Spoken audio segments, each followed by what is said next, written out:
جیسے میں بتایا کرتا ہوں کہ جو مالاکنڈ ڈویژن ہے میں منگورا، بنیر، سوات، شانگلہ، یہ سارے علاقے اس میں آتے ہیں، کتنا بڑا علاقہ ہے۔ تو یہاں نظام عدل پاس ہوا ہے، صوبائی پارلیمنٹ سے بھی گورنر نے بھی دستخط کیے، وزیر اعلیٰ نے بھی دستخط کیے، پھر قومی اسمبلی سے، پھر سینٹ سے، پھر وزیر اعظم نے دستخط کیے، پھر صدر نے مکمل دستخط شدہ قانون رکھا ہوا ہے۔ اور وہ نظام عدل کس نے تیار کیا تھا؟ حضرت مفتی نظام الدین شامزی صاحب رحمۃ اللہ علیہ، بڑے علماء نے تیار کیا تھا، وہ ایسے رکھا ہوا ہے بس وہاں۔ تو اتنی جنگ کس لیے لڑی تھی؟ اتنے جو لوگوں قتل کیا، مارا، لوگ بے گھر، وہ کس بات پہ؟ شریعت کے لیے نا۔ تو وہ تو پاس ہو گیا تو اس کو نافذ کریں نا پھر۔ اور اس میں لکھا ہوا ہے کہ جو جج ہوگا وہ عالم دین ہوگا۔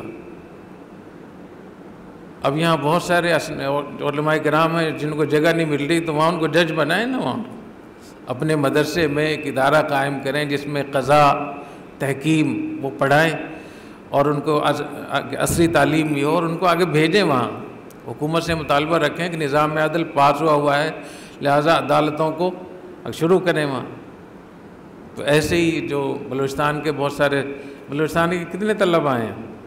ہاتھ کھڑا کریں۔ ڈرے نہیں، اچھی بات کروں گا۔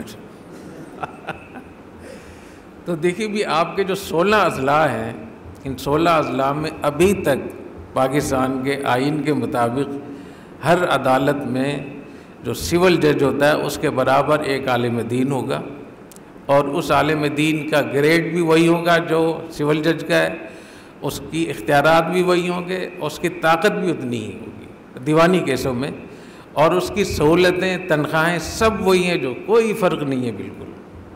اور جب تک یہ عالم دین اس پہ سائن نہیں کر دے گا، وہ فیصلہ عدالت کا فیصلہ نہیں شمار ہوگا۔ اتنی بڑی طاقت آپ کے پاس ہے۔ تو جو ساتھی یہاں اس کے بلوچستان کے ہیں، مجھ سے وعدہ کریں کہ وہ اس کے لیے کوشش کریں گے؟ نہیں، ایسے نہیں، ہاتھ کھڑا کر کے وعدہ کریں۔ نعرے مارتے ہیں آپ لوگ کھڑے ہو کر، تو ہاتھ تو کھڑا کر دیں۔ یہ بہت بڑا کام ہوگا انشاءاللہ۔ آپ حیران ہو جائیں گے کہ اگر وہاں آپ یا عالم، اس وقت میں جو میں نے سنا ہے کہ صرف 2 عالم رہ گئے، 16 ضلعوں میں صرف 2 عالم رہ گئے، باقی سارے انہوں نے ادھر ادھر سے لوگ بھرتی کر لیے ہیں۔ اور جب امتحان ہوتا ہے تو اپنے پاس سے انہوں نے شرط لگا دی ہے کہ انگلش میں پرچہ ہوگا تاکہ علماء کرام کو دور رکھا۔ حالانکہ یہ قانون میں کہیں نہیں، نہ قانون میں نہ آئین میں۔ تو آپ لوگ اس کے لیے کوشش کریں گے نا؟ ہاں۔ اور اگر بلوچستان والے نہ کریں تو آپ بھی تو کوشش کر سکتے ہیں، دوسرے لوگ بھی کوشش کرنی چاہیے۔